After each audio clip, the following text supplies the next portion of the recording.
Καλώς ήρθατε στο Πυθόραμα, να δούμε τις 3 κάρτες για το Σαββατοκύριακο.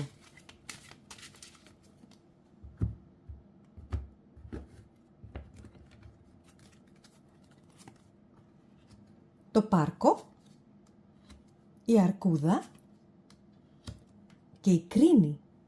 Οι κάρτες αυτές φέρνουν μήνυμα χαράς και δύναμης. Το πάρκο μιλά για το άνοιγμα προς τους ανθρώπους, για τις στιγμές που μοιράζεσαι χαμόγελα και καλή διάθεση.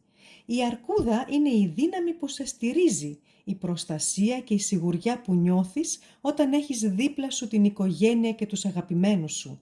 Και η κρίνη είναι το δώρο της ηρεμίας, της καθαρότητας και της αξιοπρέπειας που σε γεμίζουν γαλήνη. Μαζί αυτές οι 3 κάρτες σου θυμίζουν ότι το Σαββατοκύριακο είναι για να είσαι με τους ανθρώπους που αγαπάς, να γεμίσεις με όμορφες στιγμές και να αφήσεις την ψυχή σου να ηρεμήσει. Η αληθινή δύναμη κρύβεται στην αγάπη που μοιράζεσαι και στην απλότητα που φέρνει χαμόγελο.